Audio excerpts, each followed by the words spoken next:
몽테크리스토 백작 알렉산드르 듀마. 구독과 좋아요, 알림 설정은 저에게 큰 힘이 됩니다. 브라카스 씨는 나갈 때와 마찬가지로 재빨리 되돌아왔다. 그러나 대기실에서 그는 왕의 권위를 방패로 삼지 않으면 안 되었다.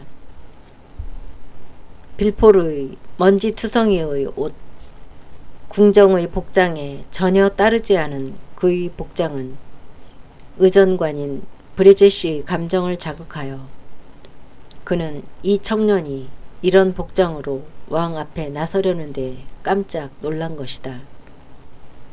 그러나 브라카스 공작은 폐하의 어명이라는 한마디로 모든 난관을 물리쳤다. 그리고 의전관이 계속 규칙을 내세우며 이러쿵저러쿵 까다로운 주문을 했으나 빌포르는 그대로 궁전 안으로 안내되었다. 왕은 공작이 나갈 때 앉아있던 그 자리에 그대로 앉아 있었다. 문을 열자 빌포르는 왕의 바로 정면에 있었다. 젊은 사법관은 흠칫하며 멈춰 섰다. 들어오게 빌포르군 하고 왕은 말했다. 자, 어서 들어오라고. 빌포르는 공손하게 절을 했다. 그리고 몇 걸음 앞으로 나가 왕의 질문을 기다렸다. 빌포르군 하고 루이 18세는 계속해서 말했다. 브라카스 공작의 이야기로는 뭔가 중대한 용건을 알려주러 왔다고 하던데. 폐하, 공장님의 말씀 그대로입니다. 폐하께서 직접 그것을 확인해 주시기 바랍니다. 우선 먼저 묻겠는데 자네가 말하는 그 불길한 사건이란 자네의 의견으로는 다른 사람들이 말할 정도의 중대 사건인가? 폐하, 그것은 절박한 일이라고 믿고 있습니다. 하지만 제가 대책을 강구해 놓았으므로 때를 놓치지는 않았다고 생각합니다. 괜찮다면 천천히 얘기해 주게 하고 왕은 말했다. 브라카스 씨가 안색을 바꾸고 빌포르가 목소리를 달리한 중대 사건에 왕 자신도 끌려들기 시작한 것이다. 어서 말을 하게. 특히 그 시초부터 차근차근 이야기하게. 나는 매사에 질서를 좋아하니까. 폐하 하고 빌포르는 말했다. 저는 폐하에게 정확한 보고를 말씀드리고 싶습니다. 하지만 머리가 혼란되어 있으므로 제 말에 애매한 데가 있어도 용서해 주시기 바랍니다. 교묘하게 상대방의 비위를 맞추는 이러한 전제를 늘어놓은 뒤 왕의 얼굴을 흘끔 쳐다본 빌포르는 이 고귀한 상대의 관대함에 적이 마음을 놓으면서 말을 계속했다. 폐하, 제가 되도록 서둘러 파리로 온 것은 실은 제가 직무를 수행하는 동안에 매일처럼 하층 계급이나 군대 등에서 계획되고 있는 흔해 빠지고 하찮은 음모와는 다른 진짜 모반, 왕위를 위협하는 엄청난 동란의 기도를 발견했다는 것을 폐하에게 말씀드리고 싶었기 때문입니다. 왕위 찬탈자 보나파르트는 세척의 배에 무장을 시키고 있습니다. 그는 뭔가를 계획하고 있습니다. 물론 바보 같은 계획일 것입니다. 그러나 그 바보 같은 계획은 위험한 것임에는 틀림없습니다. 지금쯤은 엘바섬을 떠났을 것입니다.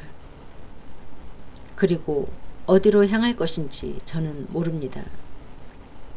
그러나 틀림없이 나폴리나 토스카나의 해안 또는 프랑스에 직접 상륙을 시도하리라고 생각합니다. 폐하께서도 아시리라고 생각합니다만 엘바섬의 군주는 여전히 이탈리아, 프랑스와 관계를 지속하고 있습니다. 그건 나도 알고 있어. 하고 왕은 크게 감동하며 말했다. 바로 얼마 전에도 보나파르트 당의 집회가 상제 거리에서 있었다는 정보가 들어와 있네. 하지만 말을 계속하게. 어떻게 해서 그런 구체적인 사실을 알게 되었지? 폐하, 실은 오래전부터 감시하고 있던 마르세유 태생의 사나이를 제가 출발한 날에 체포해가지고 신문을 해서 그것을 알게 되었습니다. 난동 일으키기를 좋아하는 선원이어서 저는 벌써부터 보나파르트 당원일 것이라고 생각하고 있었는데 이 사나이가 몰래 엘바섬으로 간 것입니다. 그리고 거기에서 대원수를 만나고 파리의 보나파르트 당원 앞으로 구두 지령이 내려진 것입니다. 그 보나파르트 당원의 이름은 끝내 자백시킬 수 없었습니다. 하지만 그 지령이라는 것은 그 보나파르트 당원에게 재정복고, 폐하, 이것은 신문조서를 그대로 말씀드리고 있는 것입니다. 머지않아 닥쳐올 재정복고를 위해서 민심을 준비시키라는 지령이었습니다. 과연. 그래서 그 사나이는 어디에 있지? 하고 루이 18세는 물었다. 감옥에 가두어 두었습니다, 폐하. 그래, 이 사건이 자네에게는 중대한 사건으로 생각되었다, 그거지? 실로 중대하다고 생각되었습니다, 폐하.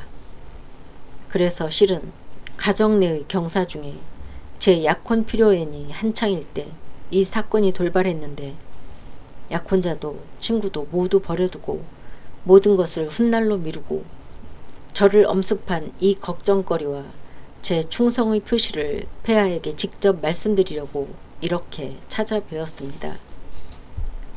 그랬군. 하고 루이 18세는 말했다. 그러면 자네와 상메랑의 딸은 언제 결혼한다는 결정은 아직 안 내린 건가? 폐하의 가장 충실한 신하의 딸입니다. 그렇지, 그렇고 말고. 하지만 빌포르군, 음모에 관한 얘기로 되돌아가세. 폐하, 저는 이것은 음모 이상의 것이 아닌가 두려워하고 있습니다. 이것이야말로 모반이 아닌가 두려워하고 있습니다. 현재에 있어서의 모반은 하고 루이 18세는 미소를 지으면서 말했다. 생각하기는 쉽지만 그것을 마지막까지 수행하기는 어려운 법이지. 그럴 것이 또 다시 조상 전래의 왕위에 갓 오른 나는 과거, 현재, 미래에 걸쳐서 크게 눈을 뜨고 있으니까. 최근 10개월 동안 대신들은 지중해 연안을 지키기 위해 경계를 배가하고 있다네. 만일 보나파르트가 나폴리에 상륙을 하더라도 피온비노에 도착하기 전에 동맹국이 모두 일어날 걸세. 토스카나에 상륙한다면 그는 적지에 발을 들여놓은 것이 될 걸세. 프랑스에 상륙한다면 보잘것없는 세력에 불과하고 인민들로부터 배척을 받고 있는 그는 문제없이 격파당할 걸세. 그러니까 안심해도 되네. 하지만 왕으로서 나는 충분히 자네에게 감사하겠네. 오, 당드리 씨가 왔습니다. 하고 브라카스 공작이 소리질렀다. 그의 말대로 그때 문지방께의 경시 총감이 모습을 나타냈다. 얼굴은 창백하고 몸을 부들부들 떨며 눈은 마치 멀기라도 한 듯이 두리번거리고 있었다. 빌포르는 한 걸음 뒤로 비켜서며 그만 물러나려고 했다. 그러나 브라카스 씨의 손이 그를 붙들었다. 루이 18세는 사색이 된 총감의 얼굴을 보고는 앞에 있던 탁자를 난폭하게 밀어냈다. 어떻게 된 건가 남작? 하고 국왕은 소리질렀다. 완전히 넋이 나간 사람 같군. 그렇게 허둥대고 있는 것은, 그렇게 주저하고 있는 것은 혹시 브라카스 군이 알려준 얘기나 빌포르 군이 확인한 일과 관계가 있는 것 아닌가? 브라카스 씨는 성큼 남작에게로 다가갔다. 그러나 정신으로서의 공포심 때문에 그는 정치가의 자존심을 손상시키는 일을 그만두기로 했다. 실상 이러한 경우에는 이런 사건으로 경시 총감을 궁지에 몰아넣기보다는 차라리 궁지에 몰리는 쪽이 유리한 것이다. 폐하 하고 남작은 말을 더듬었다. 왜 그러나? 하고 루이 18세는 되물었다. 경시 총감은 절망을 이겨내지 못하고 루이 18세의 발 밑에 꿇어 엎드렸다. 왕은 미간을 찡그리면서 한 걸음 뒤로 물러섰다. 자, 얘기해보라고. 하고 왕은 말했다. 오, 폐하. 이 얼마나 무서운 일입니까? 저는 얼마나 비참한 사나이입니까? 이제는 제기할 기력조차 없습니다. 총감. 하고 루이 18세는 말했다. 명령한다. 빨리 말하라. 폐하. 왕위 찬탈자가 2월 28일 엘바섬을 탈출하여 3월 1일에 상륙했습니다. 어디에? 하고 국왕은 다급하게 물었다. 프랑스입니다, 폐하. 주황만의 앙티브에 가까운 조그만 항구에 상륙했습니다. 보나파르트가 프랑스에 상륙을 해? 주황만의 앙티브 근처에 파리로부터 1000킬로 떨어진 지점에 3월 1일 상륙을 해? 그 정보를 자네는 겨우 오늘 3월 3일에 알았단 말인가? 응? 자네의 보고는 있을 수 없는 일이야. 잘못된 보고를 받았거나 아니면 자네의 정신이 돌아버린 거야. 아, 폐하. 그것은 너무나 정확한 정보입니다. 루이 18세는 분노와 공포로 뭐라고 말할 수 없는 이상한 몸짓을 했다. 그리고 심장과 얼굴을 느닷없이 동시에 얻어맞은 것처럼 후다닥 자리에서 일어났다. 프랑스에 왔다고?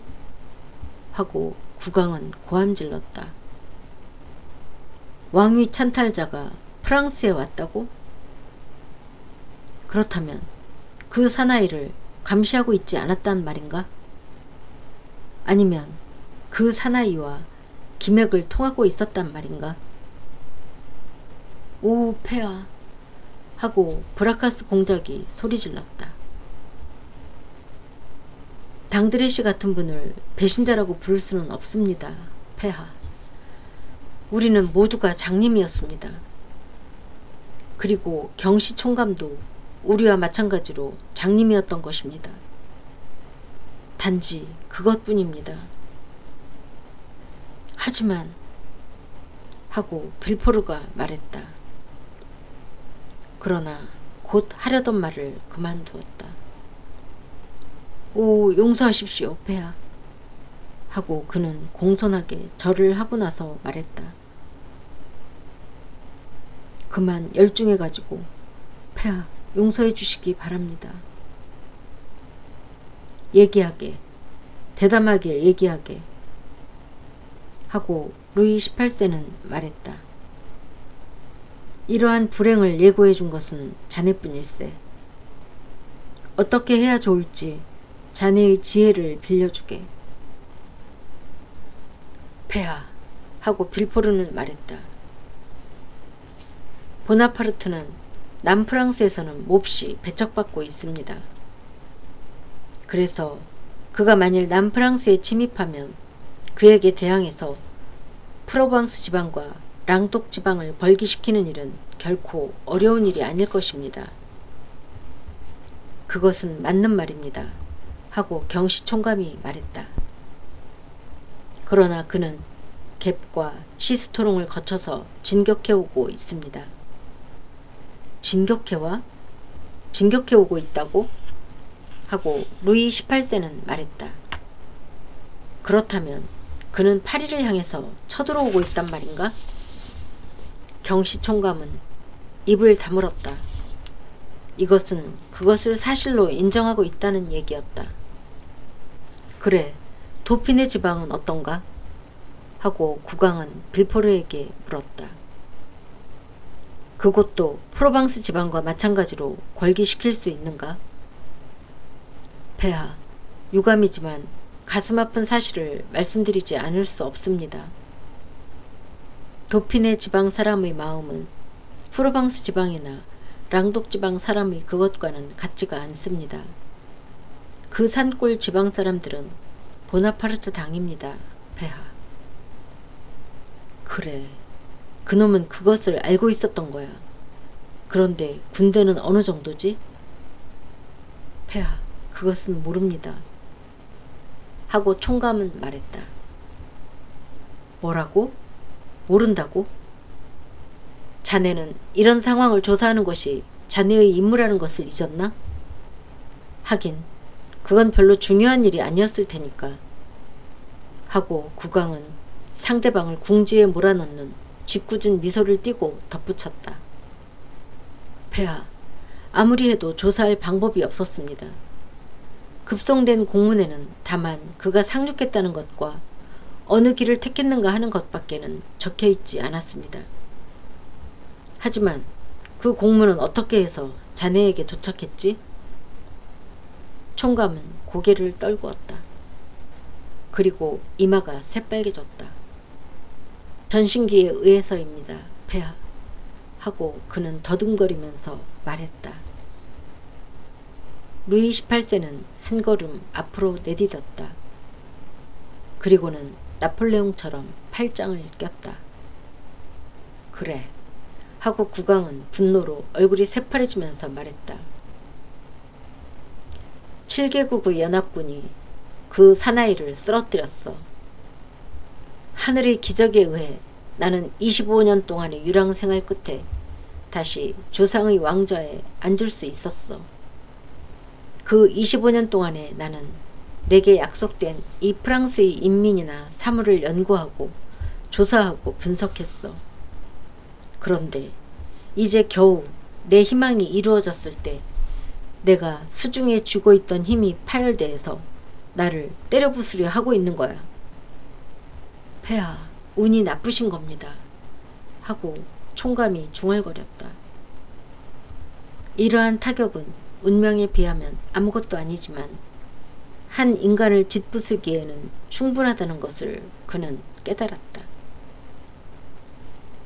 적이 우리를 가리켜 무엇 하나 배우려 하지 않고 무엇 하나 과거의 것을 잊으려 하지 않는다고 한 말은 역시 사실이었단 말인가. 저 사나이처럼 내가 배신을 당한 것이라면 차라리 체념이라도 할 수 있으련만. 하지만 나로 해서 고이 고간에 끌어올려진 사람들, 나의 일을 자기 자신의 일보다도 더 걱정하지 않으면 안 될 사람들. 왜냐하면 내 운명은 그들의 운명이고 내가 나타나기 전에는 그들은 아무것도 아니었고 내가 없어지면 그들은 다시 아무것도 아닌 상태로 돌아가고 말 테니까. 그러한 사람들 속에 있으면서 무능과 어리석음 때문에 이렇게 비참하게 멸망해야 하다니. 아, 그렇지. 자네 말이 옳아. 이것은 확실히 운이 나쁜 거야. 총감은 이런 무서운 저주의 말을 들으면서 꿇어 엎드리고 있었다.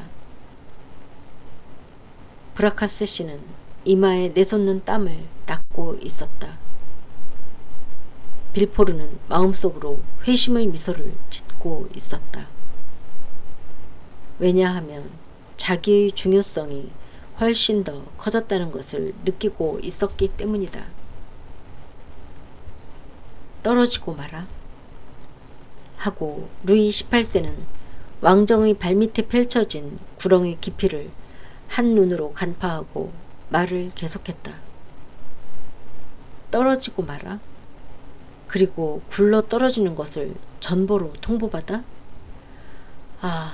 이런 식으로 세상 사람이 웃음거리가 되면서 튠리궁의 층계를 내려갈 정도라면 형 루이 16세처럼 차라리 단두대에 올라가는 것이 낫겠어.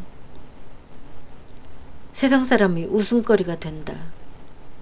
이것이 프랑스에서는 무엇을 뜻하는지 자네는 몰라. 하지만 알지 않으면 안 돼. 폐하, 폐하 하고 총감은 말을 더듬었다. 아무쪼록 용서를. 가까이 다가오게 빌포르군. 하고 국왕은 이번에는 청년을 향해 말을 계속했다. 빌포르는 뒤쪽에 우뚝 선 채 꼼짝도 하지 않고 왕국의 운명이 안정을 잃고 흔들리고 있는 이 대화의 흐름을 가만히 지켜보고 있었다. 가까이 다가오게. 그리고 이 사람이 몰랐던 일을 어떻게 해서 자네는 사전에 알게 되었는지 그 내막을 이 사람에게 얘기해 주게. 폐하, 그 사나이가 모든 사람에게 숨기고 있던 계획을 알아낸다는 것은 사실상 불가능했습니다. 하고 총감은 말했다. 사실상 불가능한 일이라고? 그래, 그건 정말 큰 허풍이로군. 불행하게도 세상에는 큰 인물이 있듯이 큰 허풍쟁이라는 것도 있으니까 나는 그것을 알고 있었어. 하나의 기관을 통솔하고 여러 개의 관청, 많은 관리, 스파이를 사용하며 150만 프랑의 기밀비를 가지고 있는 경시 총감이 프랑스의 해안에서 240킬로 떨어진 곳에서 무슨 일이 일어나고 있는지를 알아내는 일이 사실상 불가능하다는 얘긴가? 좋아. 그런데 여기에 있는 이 사람은 자네처럼 자기의 뜻대로 사용할 수 있는 수단은 하나도 가지고 있지 않은 단순한 사법관에 지나지 않아. 그런데 그 사람이 모든 경찰력을 가지고 있는 자네보다도 훨씬 많은 것을 알고 있었단 말일세. 그리고 자네처럼 전신기를 사용할 권한이 있었다면 내 왕위도 구할 수가 있었을 것일세. 깊은 원한이 사무친 경시 총감의 눈이 빌포르 쪽으로 돌려졌다. 빌포르는 승리의 기쁨을 마음속에 숨긴 채 겸손한 태도로 절을 했다. 브라카스군, 이것은 자네에게 하는 말이 아니야. 하고 루이 18세는 계속했다. 왜냐하면 자네는 아무것도 발견하지는 못했지만 자기의 의심을 계속 간직하는 바람직한 사례를 가지고 있었으니까. 다른 사람 같았으면 아마도 빌포르군의 밀고를 거론할 만한 가치가 없는 것 또는 보수를 노린 야심에 의한 것이라고 일축해버리고 말았을 테니까 말이야. 이러한 말은 1시간 전에 경시 총감이 자신만만하게 피력한 언사를 빗대놓고 하는 말이었다. 빌포르는 국왕의 속셈을 알아챘다. 다른 사람이라면 아마도 그 칭찬에 황홀하게 취해버렸을 것이다. 그러나 그는 총감의 실각이 결정적이라는 것은 알고 있었으나 총감을 숙적으로 삼는 것은 두려워하고 있었다.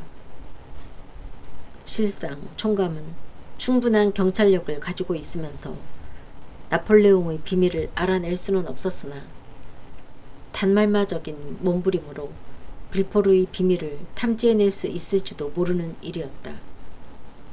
그러기 위해서는 단테스를 신문하기만 하면 충분했으니까. 그래서 그는 총감을 끝까지 몰아붙이지 않고 도움의 손을 뻗쳤다. 폐하 하고 빌포르는 말했다. 사건이 너무나 빨리 진행된 것을 생각하면 이 태풍을 가라앉힐 수 있는 것은 이것을 불러일으킨 신 이외에는 없었을 것으로 생각됩니다.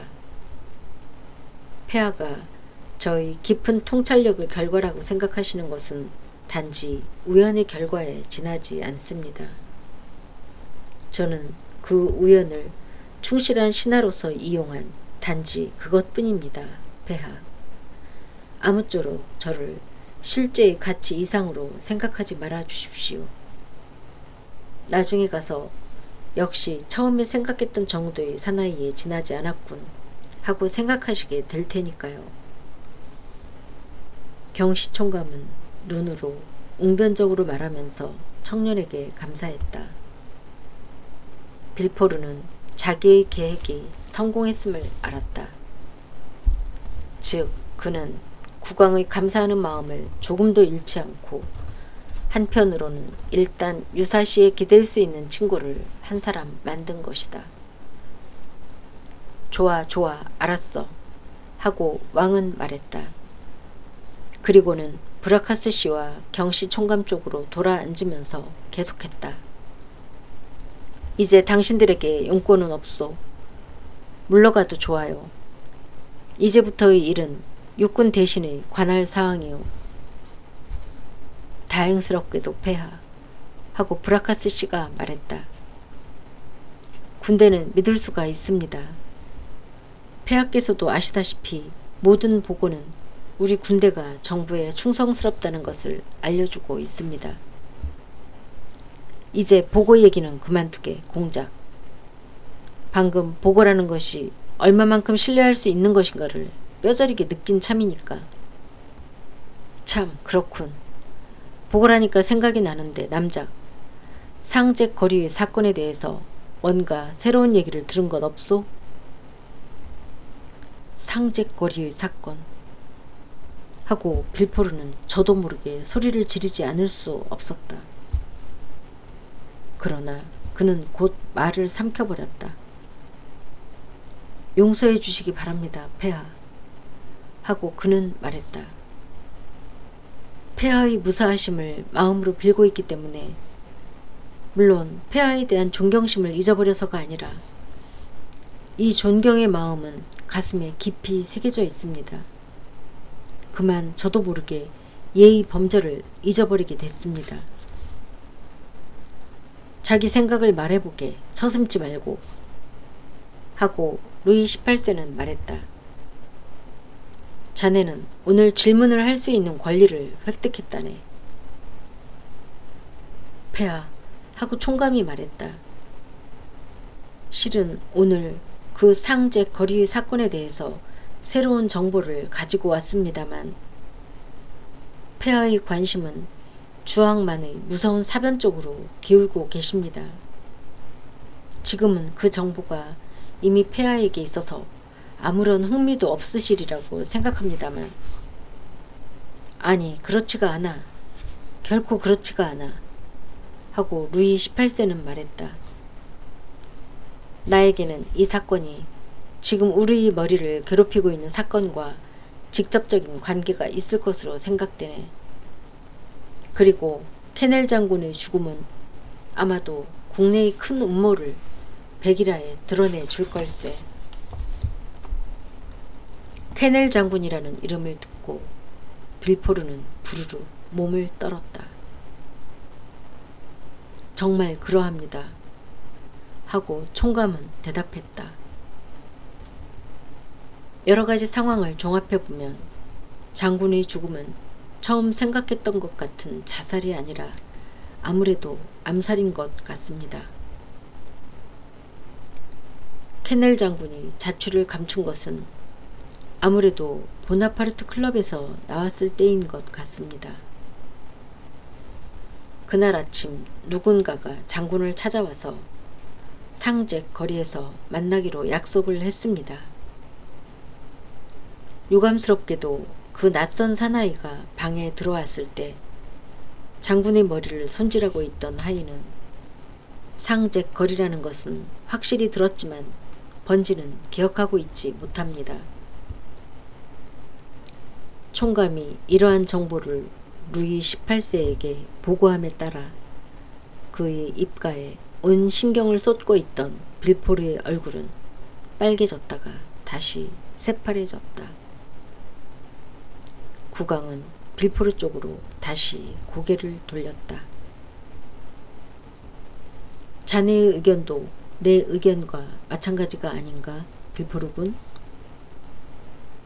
케넬 장군은 보나파르트파라고 여겨지고 있었으나 실은 내 편이었기 때문에 보나파르트파에 의해 암살을 당했다고 생각하지 않나? 아무래도 그렇게 생각됩니다. 하고 빌포르는 대답했다. 하지만 그 이상은 아무것도 알려진 것이 없는가요?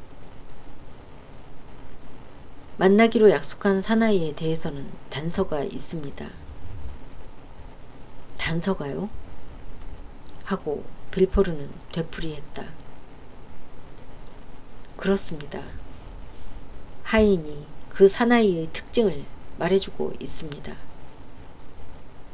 나이는 50살에서 52살쯤이고 머리는 갈색, 굵은 눈썹에 가려진 눈은 검고 콧수염을 기르고 있었다고 합니다. 단추가 달린 푸른색 프로코트를 입고 단추구멍에는 4급 레종 도네르 훈장의 약장을 달고 있었다고 합니다. 어제 지금 말씀드린 특징을 가진 사나이를 미행했습니다만 쥐시엔느 거리와 코크헤론 거리 모퉁이에서 그만 그 모습을 놓치고 말았습니다. 빌포르는 팔걸이 의자의 등받이에 기대고 있었다. 왜냐하면 경시 총감의 이야기가 진행됨에 따라 다리에서 힘이 빠져나가는 것처럼 생각되었기 때문이었다. 그러나 그 낯선 사나이가 경찰의 추적에서 벗어났다는 얘기를 듣고 남모르게 안도의 숨을 쉬었다. 그 사나이를 찾아내야만 해. 하고 국왕은 경시 총감에게 말했다. 왜냐하면 지금 우리에게 있어서 매우 중요한 인물이었던 케넬 장군이 만일 우리가 믿고 있는 것처럼 암살을 당한 것이라면 그 범인이 보나파르트 당원이든 아니든 엄중히 처벌하지 않으면 안 될 테니까 말이야. 빌포르는 국왕의 이 명령을 듣고 겁먹은 마음을 표면에 나타내지 않으려고 될 수 있는 대로 냉정을 유지하지 않으면 안 되었다. 정말 기괴한 노릇이군. 하고 국왕은 못마땅한 듯이 말을 이었다. 경찰은 살인사건이 있었다는 한마디로 모든 것을 말한 것으로 생각하고 있어. 그리고 범인의 윤곽이 잡혔습니다. 라는 한마디로 최선을 다한 것 같은 기분으로 있어.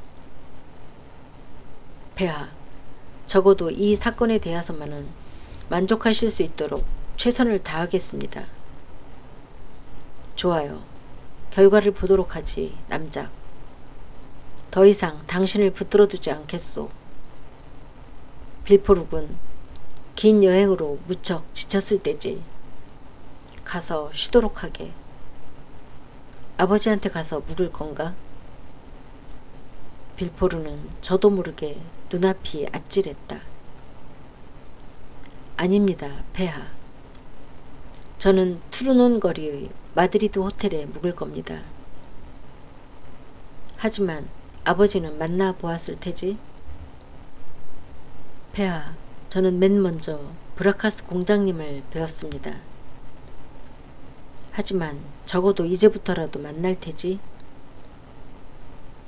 만날 생각은 가지고 있지 않습니다, 폐하. 그래, 그게 좋을 거야. 하고 루이 18세는 이런 질문을 되풀이한 것은 의도가 있어서였다는 것을 분명히 나타내는 미소를 띠면서 말했다. 나는 자네와 자네의 아버지인 노아르티의 군이 냉랭한 사이였다는 것을 잊고 있었군. 이것도 역시 우리 왕가를 위해서 치러진 하나의 희생이군. 어떻게든지 보상을 해줘야지. 폐하의 호의는 더할 나위 없는 포상입니다. 더 이상 아무것도 바랄 것이 없습니다. 뭐 사양할 것 없어. 나는 결코 자네를 잊지 않을 걸세. 안심하게. 우선 그렇게 말하면서 국왕은 푸른 저고리의 노트르담, 뒤몽 카르멜, 에드상, 라자루 훈장 위에 언제나 상 루이 훈장과 가지런히 달고 있는 레종 도네르 훈장을 떼어서 그것을 빌포르에게 주었다. 우선 이것을 받아두게 하고 국왕은 말했다. 폐하 하고 빌포르는 말했다. 폐하는 착각을 하고 계십니다. 이것은 사급 훈장입니다. 과연 그렇군 하고 루이 18세는 말했다. 뭐 상관 말고 받아두게. 다른 것을 가져오게 할 시간이 없으니까. 브라카스군 훈기를 빌포르 군에게 수여하도록 조처해주게. 빌포르의 눈에는 자랑스러운 기쁨의 눈물이 글썽거렸다. 폐하, 이제부터 하고 그는 물었다. 무엇을 하라고 명령을 내리실 건지요? 필요한 휴식을 취하게. 자네는 파리에서 일을 하지는 않더라도 마르세유에서는 나를 위해서 충분히 도움이 되고 있는 인간이라는 것을 항상 머릿속에 넣어두게. 그렇게 하게 하고 국왕은 말했다. 설사 내가 잊어버리더라도 국왕이라는 것은 곧잘 무엇인가를 잊어버리곤 하니까 주저할 것 없이 나에게 상기시켜주게. 남작 육군 대신을 불러주게. 브라카스군, 자네는 이곳에 있어주게. 아, 하고 경시 총감은 튠리궁을 나서면서 빌포르에게 말했다. 당신은 좋은 운으로 들어왔어요. 당신의 행운은 이미 결정되었어요. 빌포르는 이미 앞길이 막혀버린 경시 총감에게 작별의 인사를 하고 숙소로 돌아가기 위해 마차를 눈으로 찾으면서 중얼거렸다. 그런데 이 출세는 과연 오래 갈까?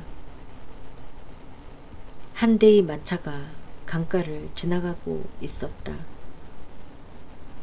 빌포르는 신호를 했다. 마차가 다가왔다. 빌포르는 행선지를 말하고는 마차 안으로 뛰어올라 야심에 불타는 꿈을 그렸다. 10분 뒤에 빌포르는 숙소에 닿았다. 2시간 뒤에 마차를 준비하도록 부탁하고 점심 식사를 주문했다. 그가 식탁에 앉으려고 했을 때 초인종이 요란하게 울렸다. 하인이 문을 열러 갔다. 빌포르의 귀에 자기의 이름을 말하고 있는 목소리가 들려왔다. 내가 여기에 있는 것을 누가 벌써 알았을까? 하고 빌포르는 의아스럽게 생각했다. 이때 하인이 되돌아왔다. 뭔가? 하고 빌포르는 물었다. 무슨 일이야? 누가 초인종을 눌렀어? 누가 나를 만나고 싶다는 거야? 낯선 분인데 이름을 말하지 않습니다. 뭐라고? 모르는 사람인데 이름을 말하지 않는다고? 그래, 나한테 무슨 볼일이 있다는 건가? 직접 만나보고 얘기를 하겠답니다. 나에게 말인가? 그렇습니다. 내 이름을 분명히 말하던가? 분명히 말씀하셨습니다. 어떻게 생긴 사람이지? 글쎄요, 한 50살쯤 되어 보이는 분입니다. 키는 작은가 큰가? 거의 손님과 비슷합니다. 머리는 갈색인가 금발인가? 갈색입니다. 그것도 아주 짙은 갈색입니다.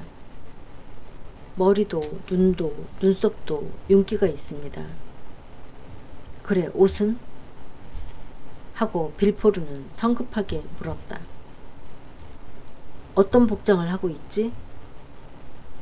위에서 아래까지 단추가 달린 푸른 빛깔의 긴 프로코트를 입고 계십니다. 그리고 레종 도네르 훈장을 달고 계십니다. 아버지로군. 하고 빌포르는 창백해지면서 중얼거렸다. 어허 참. 하고 말하면서 지금까지 2번이나 그 특징이 서술된 장본인이 문간에 나타났다. 꽤 잘난 체 하는구나. 아들이 아버지를 기다리게 하다니. 이게 마르세유의 관습이냐? 아버지. 하고 빌포르는 소리 질렀다. 역시 생각했던 대로군요. 아버지 이미 틀림없으리라고 생각하고 있었어요. 그러면서 나라는 것을 알고 있으면서 하고 방 안으로 들어선 사람은 한쪽 구석에 지팡이를 세워놓고 의자 위에 모자를 놓으면서 말했다. 이렇게 기다리게 하는 것은 제랄 그다지 상냥하다고는 할 수가 없구나. 물러가도 좋다, 제르망. 하고 빌포르는 말했다. 하인은 놀라운 표정을 분명히 보이면서 물러갔다. 노아르티에 씨.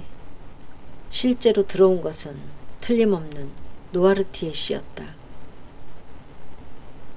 노아르티에 씨는 하인이 문을 닫을 때까지 그 뒷모습을 물끄러미 바라보고 있었다.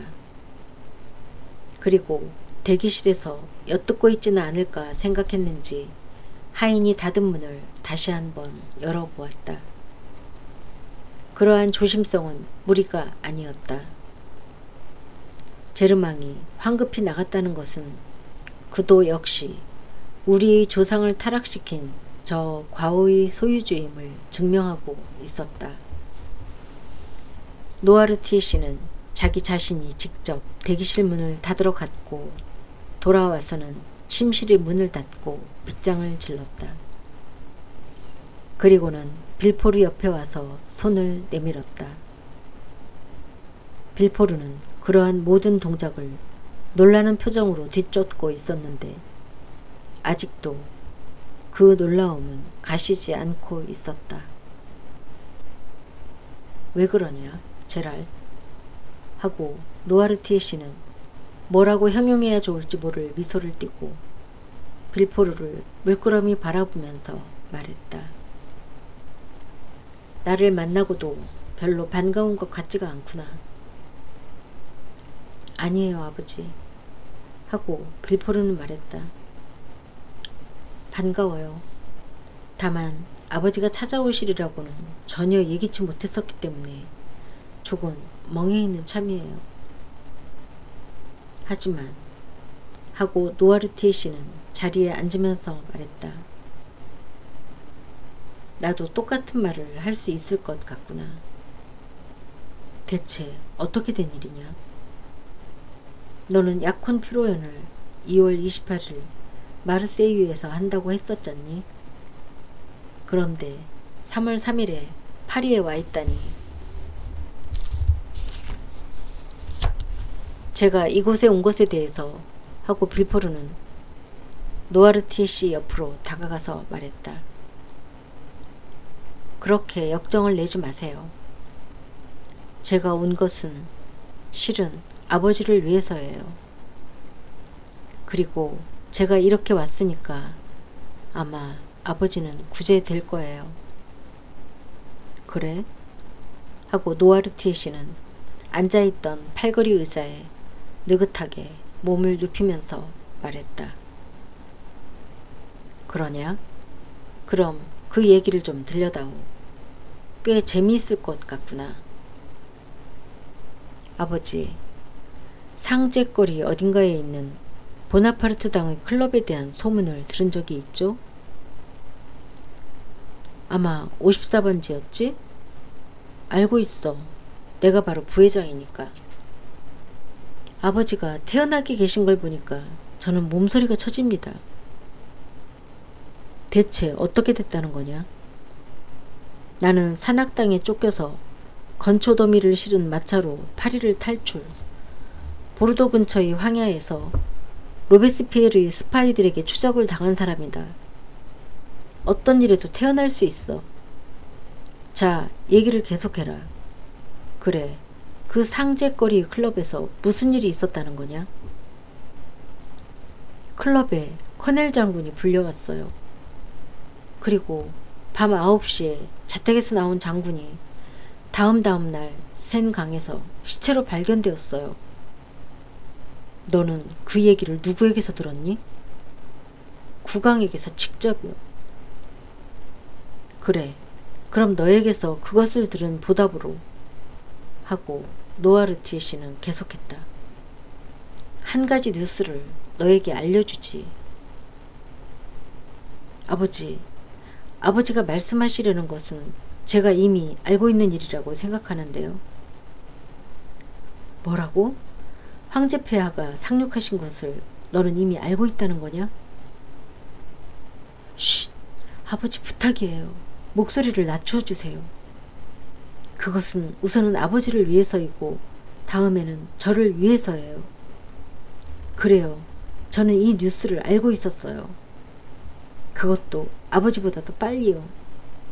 왜냐하면 사흘 전부터 걱정이 되어서 견딜 수 없는 이 소식을 800km에 떨어진 곳에 띄울 수 없는 것을 안타깝게 생각하면서 마르세유로부터 파리까지 마차를 타고 달려왔으니까요. 사흘 전이라고? 너는 머리가 어떻게 된 것 아니냐? 사흘 전이라면 황제는 아직 배에도 오르지 않았었는데. 그런 건 아무래도 좋아요. 어떻든 저는 그 계획을 알고 있었어요. 어떻게 알았지? 엘바섬에서 아버지 앞으로 보낸 편지를 보고서요. 내 앞으로 보낸 편지? 네, 아버지 앞으로 보낸 편지예요. 나는 그것이 심부름꾼의 지갑 속에 있는 것을 발견했어요. 만일 그 편지가 다른 사람이 손에 넘어갔다면 아버지는 지금쯤 아마 총살을 당했을 겁니다. 노아르티에 씨는 웃음을 터뜨렸다. 아니 이건 하고 그는 말했다. 왕정복고는 재정에게서 일을 재빨리 처리하는 방법을 배운 것 같군. 총살이라고? 무슨 소리를 하는 거냐? 그런데 그 편지는 어디에 있냐? 설마 없앴다고는 하지 않겠지? 실은 불태워버렸습니다. 단 하나의 자투리라도 남아서는 안 되겠다고 생각해서요. 왜냐하면 그 편지는 아버지에게 사형을 가져다 줄 내용이었으니까요. 그리고 네 장래를 망쳐버릴 것이기도 했기 때문이겠지? 하고 노아르티에 씨는 냉랭하게 대답했다. 그래, 그건 나도 알고 있다. 하지만 나는 아무것도 무서워하지 않는다. 왜냐하면 네가 나를 지켜주고 있으니까. 저는 그 이상의 일을 하고 있습니다. 아버지를 돕고 있는 것입니다. 아니 이건 점점 더 연극 같아지는군. 그건 무슨 뜻이냐? 설명을 해다오. 아버지, 이야기는 다시 저 상제거리 클럽으로 돌아갑니다만 아무래도 경찰들은 그 클럽의 일이 꽤 마음에 걸리는 모양이군. 왜 좀 더 잘 찾아보지 않았을까? 아마도 발견할 수 있었을 텐데. 그런데 발견되지 않았습니다. 하긴 단서는 있었습니다만 그야 상투적으로 하는 소리지. 나는 그것을 잘 알아. 경찰은 실수를 하면 어김없이 단서는 있었다고 하지. 그리고 얼마 뒤에는 풀 죽은 얼굴로 그 단서를 놓쳤다고 말하지. 정부라는 것은 또 그것을 얌전하게 기다리고 있지. 그럴는지도 모릅니다. 그러나 시체가 발견된 것입니다. 커넬 장군은 살해되었습니다. 이것은 어느 나라에서나 살인이라고 불리는 것입니다. 살인이라고? 하지만 장군이 살해되었다는 증거는 하나도 없잖니. 센강에서는 매일처럼 세상에 대한 희망을 잃고 자살하는 사람, 헤엄을 칠 줄 몰라 빠져 죽는 사람이 발견되고 있어. 아버지, 장군이 절망 끝에 투신을 한 것이 아니라는 것을 잘 알고 계실 텐데요. 게다가 1월에 센강에서 헤엄을 치는 사람은 없습니다. 아버지, 착각하시면 안 돼요. 그것은 분명히 살인이에요. 누가 그렇게 단정했지? 왕 자신입니다. 왕이? 왕은 나름대로 어지간한 철학자이니까 정치 세계에 살인이 없다는 것쯤 알고 있으리라고 생각했었는데, 정치 세계에는 너도 잘 알고 있겠지만 사람은 없고 사상이 있을 뿐이야. 감정은 없고 이해관계가 있을 뿐이야. 정치 세계에서 사람은 죽이지 않아. 장애가 되는 것을 제거할 뿐이야. 너는 지금까지 사건 경위를 알고 싶냐? 그럼 내가 그것을 가르쳐 주지. 실은 케넬 장군은 신뢰할 수 있는 사람이라고 모두들 믿고 있었어. 엘바섬에서 우리에게 그를 추천해 왔어. 그래서 우리 동료 중에 한 사람이 그의 집으로 가서 상잭 거리의 집회에 나오라고 권유했지. 친구들도 와 있다면서 말이야. 그래서 그는 집회에 나왔어. 우리는 그에게 엘바섬으로부터의 탈출, 그리고 상륙 계획 등을 모두 설명했지. 그는 모두 얘기를 듣고 이제 더 들을 말이 없게 되었을 때 실은 자기는 왕당파 사람이라고 말했어. 그래서 우리는 서로 얼굴을 쳐다보았지. 우리는 그에게 맹세를 하게 했어. 그는 맹세를 했지. 하지만 그야말로 마지못해서 하는 태도를 보였어. 그런 맹세 방법은 신을 시험하는 격이지. 그런 일이 있기는 했지만 어떻든 우리는 장군을 자유로이 밖으로 내보냈어. 완전히 자유롭게 말이야. 그러나 그는 집으로 돌아가지 않았어. 하지만 그게 어쨌다는 거냐? 어떻든 우리에게서는 나갔어. 길을 잘못 든 것인지도 모르지. 단지 그것뿐이야. 살인이라고?